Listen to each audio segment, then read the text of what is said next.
Welcome to the Equestrian Experience, a show where we talk about what happens behind the rosettes and what we've tried so you don't have to. In a world first, we and our guests openly share what we know from our extensive equestrian experience.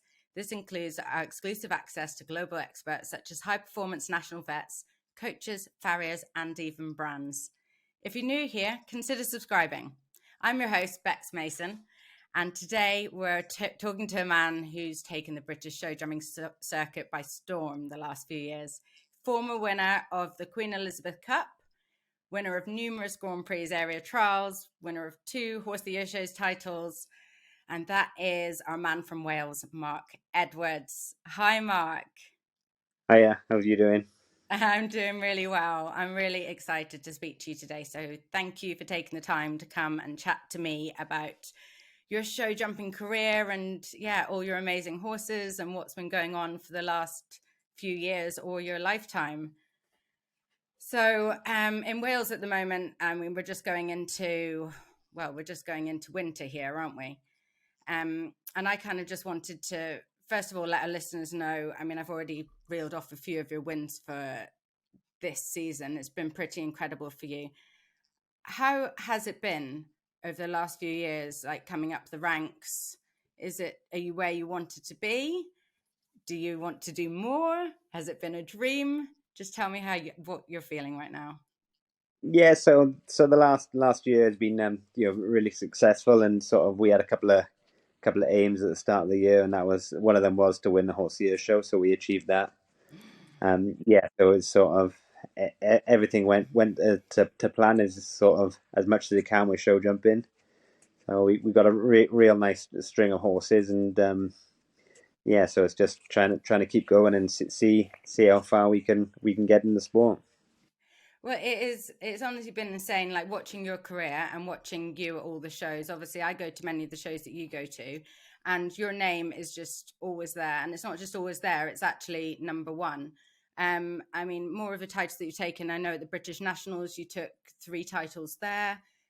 Horse of the Year show was just amazing on Royal Tail, which is a horse that, you guys have bred. And that's what really fascinates me about you and your career and everything you do with your horses, because not only are you a prolific winner, you don't have one horse, you have a number of horses, and they're all mostly homebreds.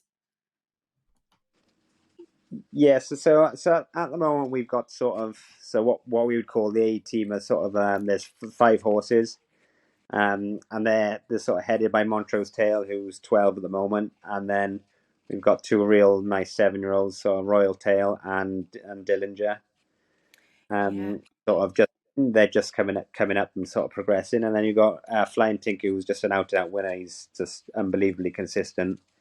And then you've got a nice mare called Edie Peasy who's coming through. And so, so three out of those 5 horses were sort of ones we bred, and then Dillinger and Edie Peasy we ride for owners then. So, so a mix of everything. Yeah. So you've got a mixture of both in there. Do you want to just tell me a bit about your dad and how he started and how he got you into the show jumping? Yeah, so at home, it's me and my dad. We sort of work very closely together, and we're sheep farmers, and horses along, and horses are the main income at the moment. And then so dad and myself, we were both born on the farm, so it's sort of horses and sheep. They're just been in the blood, and dad sort of probably started going down the horses more of a business in the early 90s, Right. and it's just progressed from there. And then we put an indoor school up, and then 3 or 4 years ago we put a real big outdoor school, and so it's a really good setup for us at the moment. Oh, fantastic. But dad started, he's sort of won a horse year show himself back in '92 in the Talent Seekers, Oh, and yes, all the experience and the brains comes from my dad, really. So it's yeah. just sort of watching and learning, and it's just a big family affair. I mean, a really proud moment when I watched you guys this year is taking the British Breeders' Award. I mean, that must have been something, especially for your dad, going along breeding all these horses, and then it's so well deserved and very much recognised award. Um, so, can you tell me about that? Is that something that he's been striving for? Is that something that has been on the wish list and the goal list as well?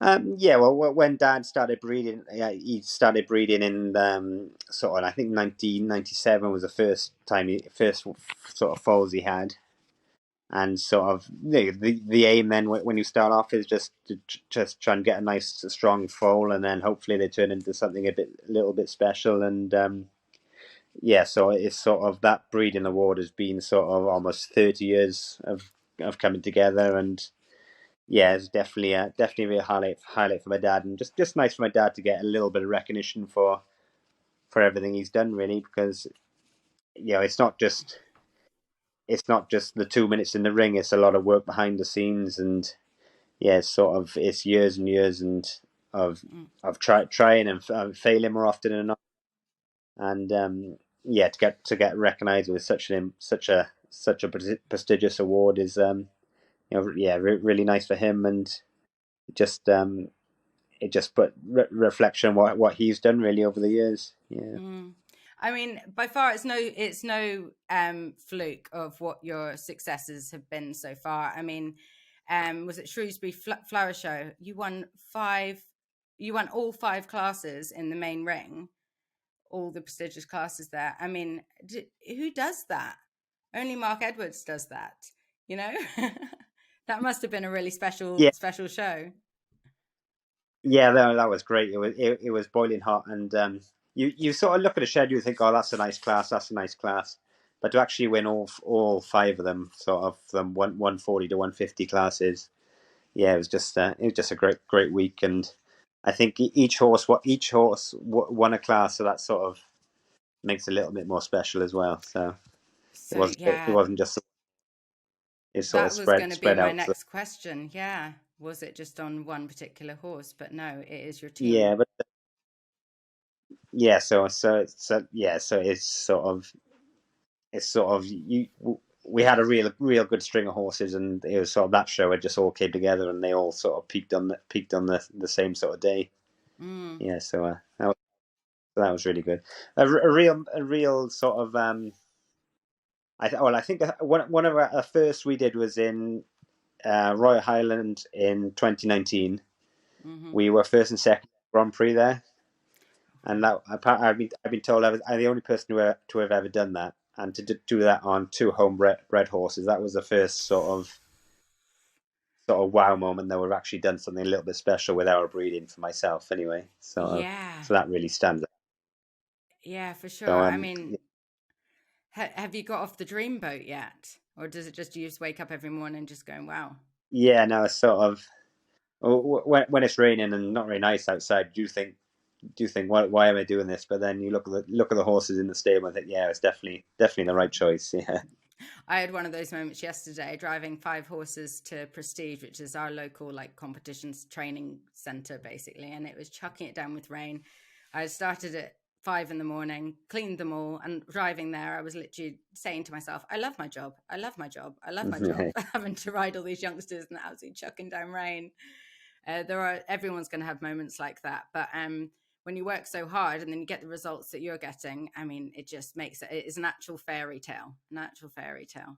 Yeah, no, it's sort of yeah, just makes it all worthwhile, doesn't it? When you have the good results, and just Mm. it must be something, right? But it's, So, can you tell me a little bit about your secret to success? I mean, you have your string of horses, and it's not just one or two, it's a little clan of horses that are all out there winning week in, week out. Um, how do you have a rota or a way that you keep all these horses happy and fresh and loving their jobs and sound? Do they stay on a particular program? Can you talk me through from the young horses to the older horses how you keep them in tip top condition? yeah. So sort of where we're based, we're very lucky because we're based on a 150-acre farm. No, all grassland, and so we don't have to go on the roads one bit if we don't want to. So we can just canter around the farm, and so that's I think sort of a real important part for our training program as such is because they're not always stuck in school. They're not always stuck in the schools. They're going out around the fields, and that just no, it just keep not even it helps with their bodies, but it also more importantly, I think it helps with their brains as well because it keeps them entertained, but they're still working at the same time. Yeah. So Do that's you a re- school them out hacking as well? Like, because all your horses are so off the leg and they listen to every move, they all know you so well. So where do you tweak those little points with them? Can you do that out hacking? when you're riding, whatever you're doing, in my opinion, you're forever schooling. So Mm, you know, if you're just going for little hack on the roads or whatever, you're still in charge and you're still getting the horse to do what you want them to do. mm. So they're always sort of listening to you, and so that's where I sort of Do all your work from school. really. So Well, you're quite a natural horseman though, so you're probably doing a lot without even knowing it. Um, and that's where the horses get in tune with you, I'm sure. yeah, it's just so you know we're very lucky at the moment. We've got owners that we say we're going to this show, that show, not being dictated to as such.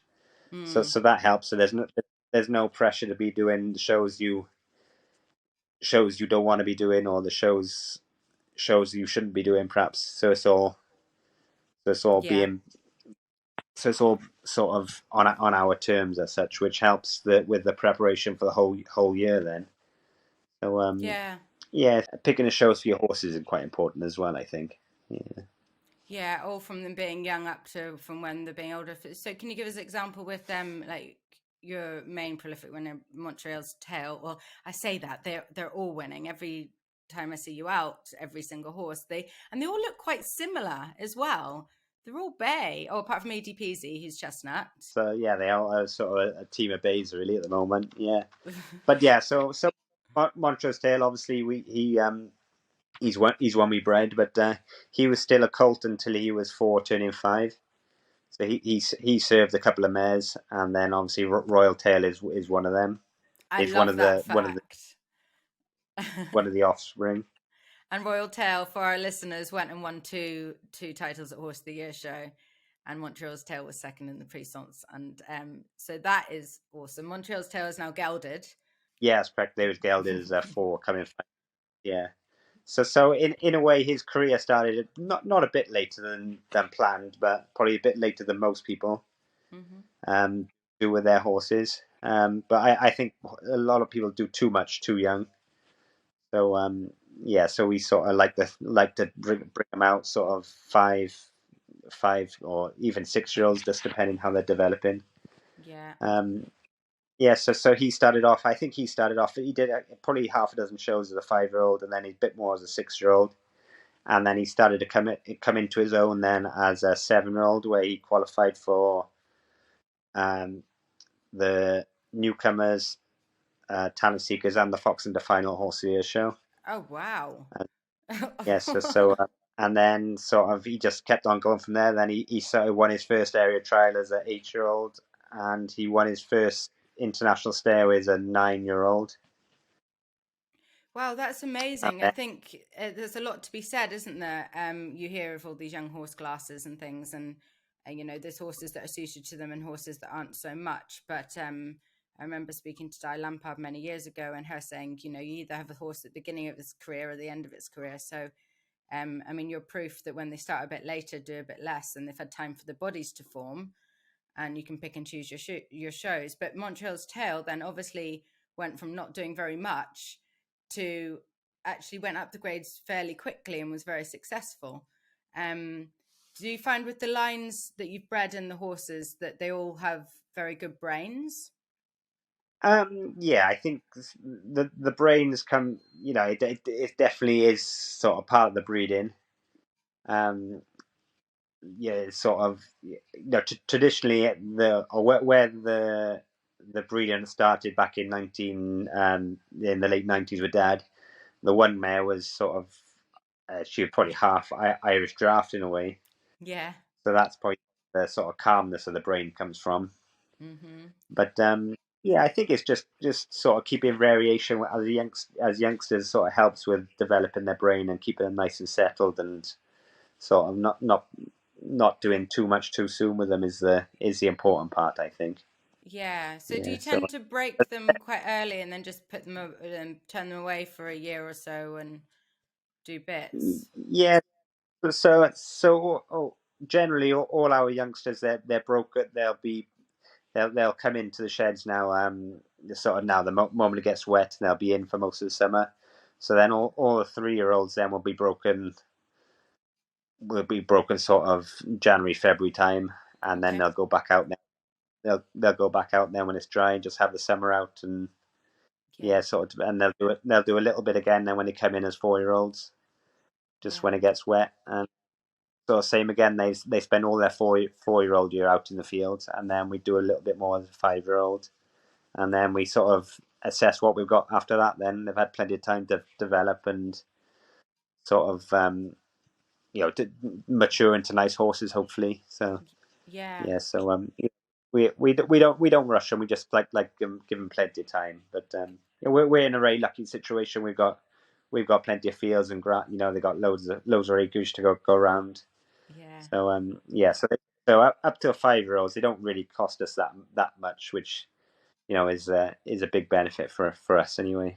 Yeah. Well, no, of course, because even just keeping them, I mean, I've just bred a couple, and even just keeping them alive to the 4-year-olds, I'm thinking, oh my God, it already stands me in like 15 grand or something.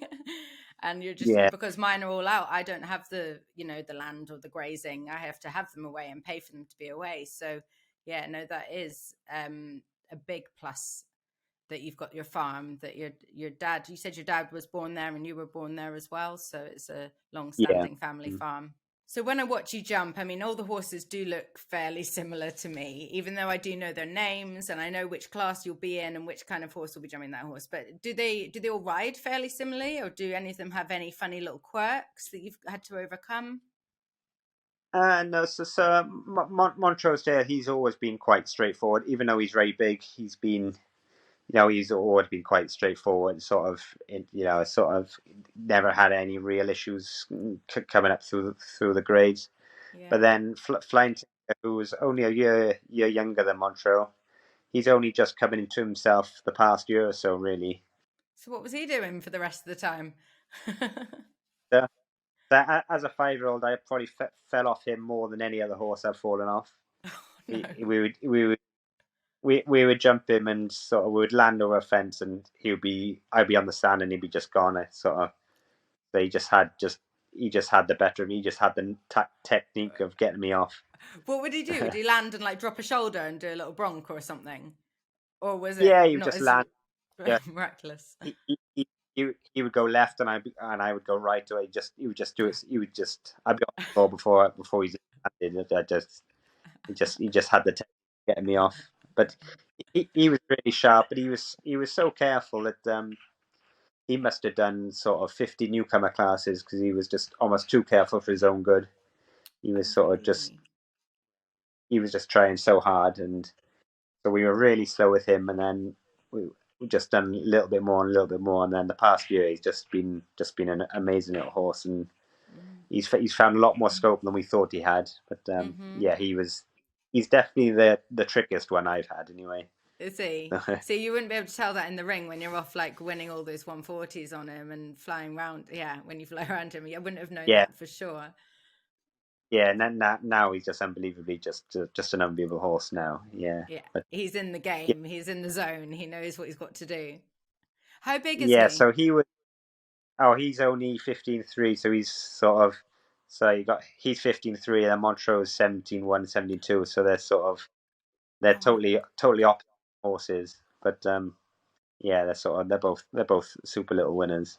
yeah, yeah. No, they are. They are. I've watched them both go. I didn't realize there was such a difference in them because, as I say, when you ride and I see you on the horses, they all go for you. They all go the same, similar way, and they all want to do the job for you. And I can quite easily get them mixed up. Um, Yeah, so we we get them quite mixed up as well. So we're not really good at names. So I wouldn't worry. But I do love it. Like I've spoken to you many times outside the ring.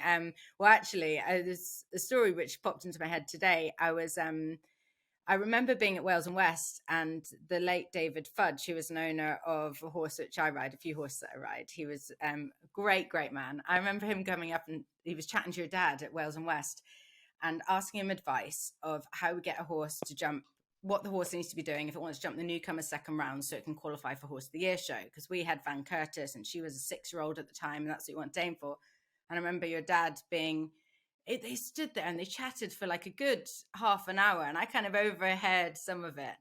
And your dad just being like, they've got to be consistent at 130s and really confident jumping that. And David came away and was like, right, we're going to jump some 130s now. So we went away and we jumped some 130s. And sure enough, that year she won a newcomer second round and qualified for Hoys. And he always Yeah, said, speaking to your dad, gave him that insight of what we needed to do, the track we needed to take for her to be able to go and do that. So yeah, he has a wealth of knowledge in himself. yeah. No, he loves the sport. He'll sort of any sort of jumping on the telly or any sort of he'll always be watching and sort of he's sort of almost constantly on Clip My Horse or looking out there Creep Up, seeing what everyone's done, and yeah, he's sort Yeah, of definitely he definitely loves his show jumping. Yeah, yeah. Lives but, and breathes it. Lives and breathes it. yeah, Uh, I just love Mark, like how cool you are all the time and how kind of you're just so unexpecting. You're the sort of person that I speak to, and you wouldn't think you go out and win all these things, and you're just so humble. But yeah, in a jump off, there's honestly no faster person, and you don't even sometimes make it look fast. You just kind of cruise around and just get there and get the job done. Um, and so I'm hoping I'm going to be able to get some info out of you of how I can go faster and how I can look a bit more slick and a little bit more cool. So, can you talk me through when you're looking at a jump off track, how your brain works, like how you pick the lines, how you can keep the pace up so effortlessly? Like, do you use visualization tools? Can you just talk me through what goes on in your brain? yeah. So well, I generally with with a big class, I'll always look at the jump off before Oh, walking the course, just for the mm. simple reason that quite often there's a new line or something that I might just want walk in. So See, I thought that so not jinxed not me. I thought that was a jinx if you did that. But no, there are yeah, sometimes they put up a fence and it is a line. And if you're first drawn, you don't know what that's going to ride on. So yeah, that makes sense. yeah. Perhaps there'll be 6 or 7 strides on a distance that wasn't in the first round. So the sort of just so you got it in the back of your mind, really, more than anything. But then obviously once you jump clear, you look at the jump off course, and then I sort of with the jump off course, I learn that from scratch. So I'll learn it as 1, 2, 3, 4, 5 rather than saying you're jumping number 1 back to number 6. So Yeah. that sort of clears the brain a little bit. Okay. So it's less confusion when you're in the ring. Mm-hmm. Um, yeah, it all depends what horse you're on, what you're thinking with the jump off. So yeah, with Montreux, you'd be looking to take strides out because he's got such a big stride, and Yeah. then with Flying Tinker, you'd be looking to come back as tight as you can back to a vertical because that's sort of what he's so good at. So yeah, it Yeah. all depends what horse you're on. But I think the most important part about a jump off or sort of any round really is trying to keep it as smooth as possible because it's Mm. sort of and sort of smooth is quicker rather than going quick and then having to steady on the corner. Sort of the moment you start steadying, the seconds just sort of tick away then. Yeah, So it's easier yeah, said than done, though, isn't it? Well, I would say that it's easier said than done. I get, I'll think keep the pace up, just keep cruising, keep rolling, but then I'll be like, that distance isn't there. Okay, I'm going to change my mind. Maybe, yeah, when my brain just doesn't work as smoothly as yours, I think, in these jump offs. yeah, it's dad would always say trust yourself. Mm, So that's trust yourself and rhythm is sort of you'd say that almost every time before you go into the ring.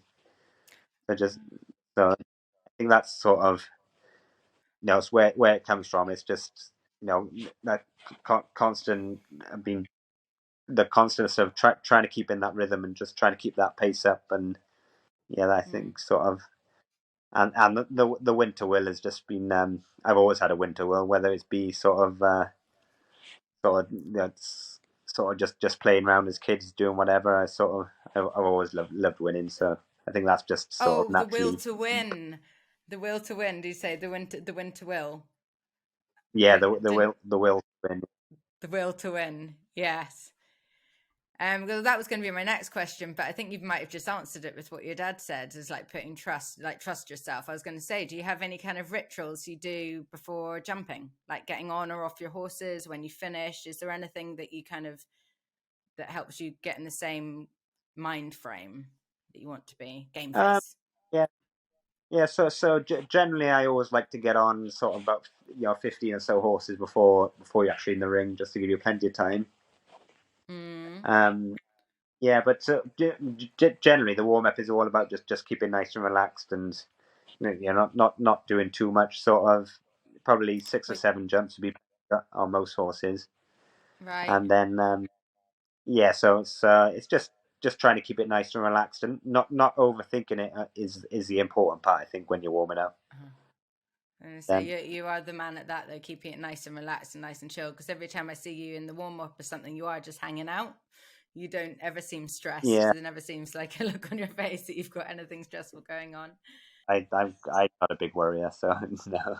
And then what once you finish, then it's to say just a nice little cool off, and we do try and ice their legs then once they're back in the stables, just to cool everything down, and just take any little sort of bumps or niggles they might have, just to help the recovery process. Then yeah. When you say ISO legs, what is it you use? Do you use cool boots or do you use what do you use?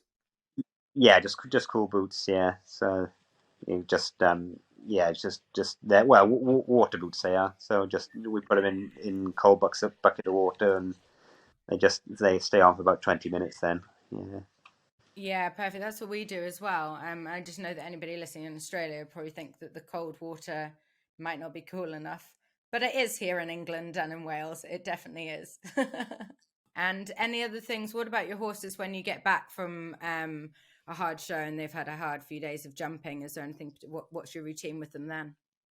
so just just say if you get generally in the UK it shows up from Thursday to Sunday generally. So they'll be Mm, home on a Thursday night, and on a Monday morning they'll just have a little walk around, a little stretch their legs, go out for a bit of grass, and yeah, just sort of just just give them a little bit of a recovery day. Will be then on a Monday, and sort of Tuesday, Wednesday, then we just sort of a bit of nice country round, and then depending when the show is, and depend with how hard of work they have that week. Then we generally wouldn't jump them very often at home, if at all. The yeah. older ones once they're up and running and sort of they know their job, and there's only so many jumps in their legs, so why waste them at home? Yeah, yeah, and that's not the first time I've heard that saying either. There's only so many jumps in them. So yeah, just being very Yeah. aware not to overuse them. Absolutely.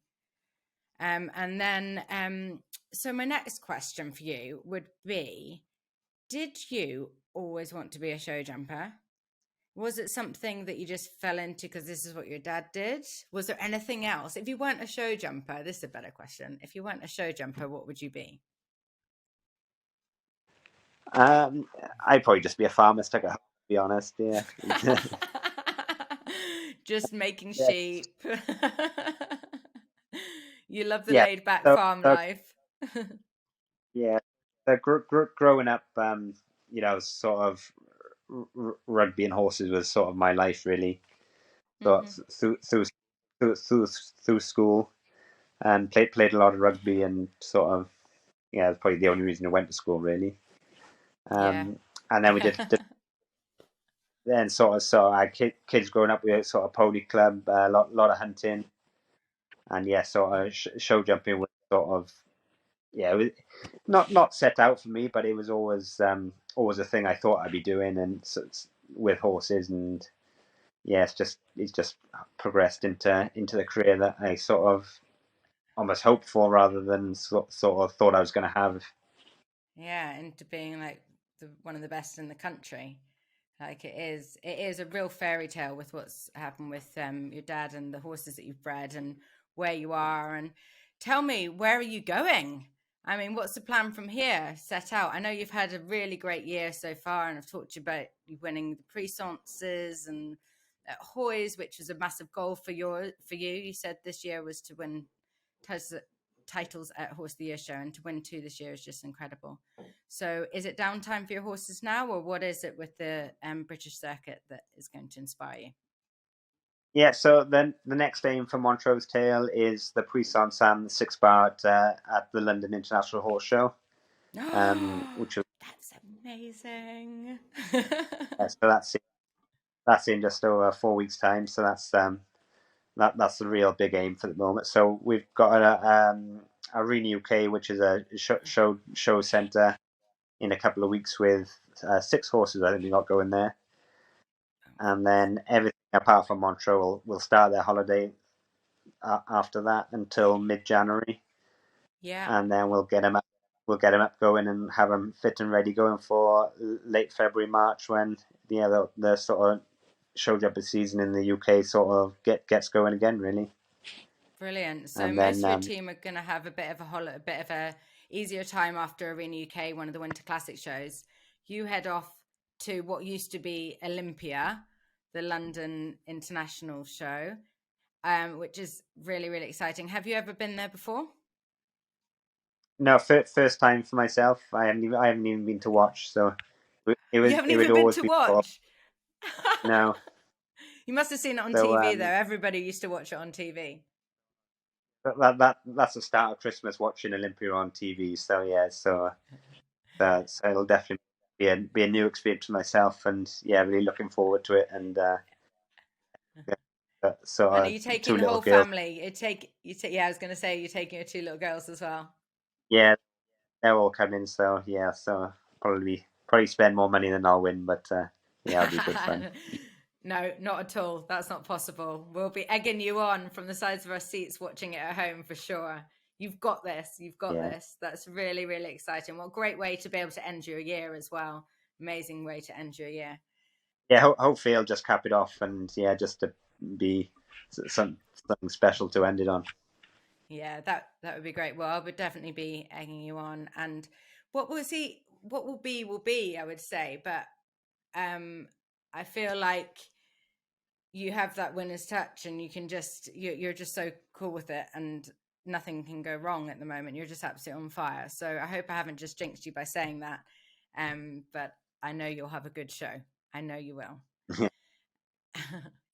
So before we leave you this evening, I just want to finish off just by if there's any like aspiring young riders out there or people with young horses. Have you got any little bits of words of wisdom or advice for people that are starting their own young horses and want to bring them into the show jumping career?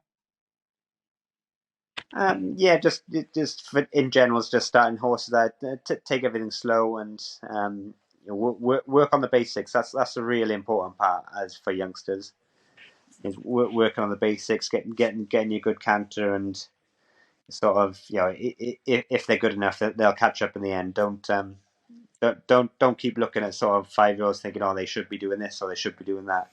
Just take it at your own pace, and they'll catch up in the end if they're good enough. And Yeah, then for any sort of young riders starting out, just try and ride as many different horses as you can is what I would advise. Every horse is different, and sort of you've got to try and adapt your style to the horse rather than trying to adapt the horse to your style. So it's sort of keep practicing and just keep going, and hopefully eventually you'll get where you want to get to. yeah, it is a tough old slog, isn't it, when you start out? And we've all been down, we've all been there, but you realize the patience and taking your time and riding as many horses, like you just said.